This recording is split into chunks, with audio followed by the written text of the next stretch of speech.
Hey teacher friends, Ben Johnson here. Happy Financial Literacy Month.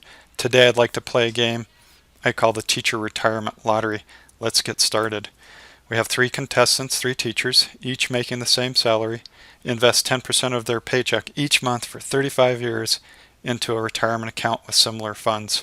Teacher A picks the 401k, Teacher B picks the 457b, and then Teacher C chooses the 403b. Which choice will you make? Now I know you don't have a lot of information, but often our teachers won't. And then I want you to guess which one most teachers will end up in. Okay, did you decide which one you'll choose? Let's see how you did. Alright, Teacher A, who picked the 401k, won with 1.1 million. Teacher B, who picked the 457b, gets second with 900,000. And then Teacher C, who chose the 403b, ends up with a respectable 663,000, which is almost a $500,000 less than the 401k. Did you choose correctly? Do you think others did? The correct answer boils down to fees and math. Certified financial planners agree. Now, I didn't just make these numbers up out of thin air. I used a website called bankrate.com that has a 403b calculator. I entered the fees that were listed directly within the companies that provide those plans, gave a salary of $48,000 with a 2% raise, and then I estimated an 8% return each year, and that's how I arrived at these numbers. Now, which one do you think most of your colleagues end up with? If you said the 403b, you were correct. That's the plan that has the financial advisors inside of our schools, in our teachers' lounge, talking to our teachers. They also provide the financial advisors that teach the professional development classes, and so it's the most widely known and, in my experience, the most widely used of the three.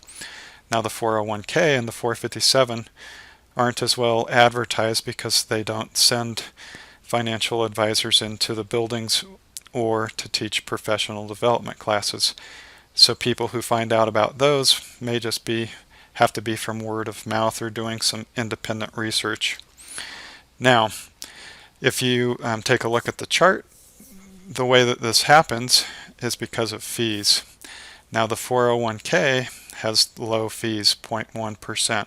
So after 30 years, you'll end up only giving away about 3% of your wealth.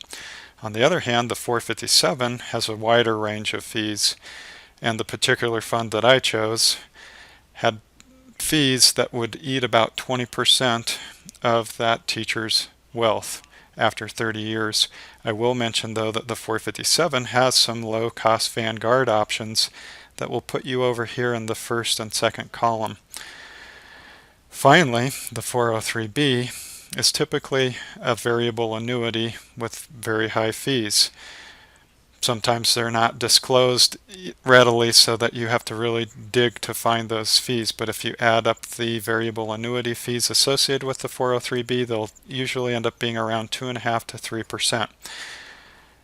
Even if the 403b plan that you selected isn't a variable annuity, they tend to have higher fees because they come with a financial advisor, and they typically use high fee, actively managed funds.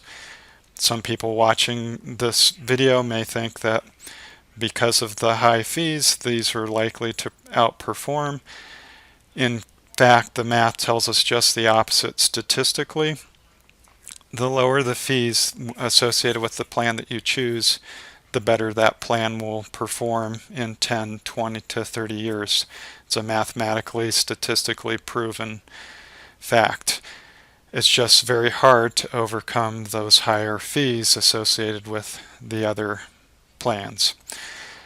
Now you may wonder, how would you know which fund to pick? Well, with the 401k, when you sign up, you're automatically placed in a target date fund that matches your approximate retirement date. You don't have to do anything. However, if you wanted to, and you were willing to put in just a little bit of effort, you could read a new book by Carl Fish, Financial Literacy for Employees of Colorado Public Schools. It's available on Amazon for $9. It will be the best $9 that you ever spend for your financial future. Within this book, Carl Fish actually gives some suggestions of the sorts of funds that you might choose to invest in based on your risk tolerance. So for example, if you have a high risk tolerance, he will list some funds that you could consider in each of these plans, a medium risk tolerance, a low risk tolerance, or a very low risk tolerance, and he spells out which funds that you would consider, and that starts on page 79 in his book. And he kind of gives you a little questionnaire to determine what level of risk that you're willing to assume. If you don't know, again, you can stick with that target date fund. It does all of that for you automatically, puts you in a very low cost, well diversified plan that automatically adjusts as you get closer to retirement age. So, I'm not the one that uncovered the high cost of these teacher retirement plans. It's well known and well documented. The New York Times did a 5-article series on it. You can read those articles by clicking on the link. The Wall Street Journal has well documented the high cost of the fees with these teacher retirement plans. Frontline PBS did an entire documentary on it. The publication Wealth Management has many nice stories. You can read any of those that you'd like by clicking the links. In fact, nonprofits like 403bwise have been started just to help educate teachers about the high fees associated with their retirement plans and to help them choose the lowest fee plans available. The New York Teachers Union actually in 2018 passed this resolution number 41, where they agreed to help teachers learn about the lower fee retirement plans available within their school districts, and also to encourage school districts to offer low fee plans where they weren't any before. If you have any questions, please feel free to ask, and I hope you enjoyed watching this episode of the Teacher Retirement Lottery.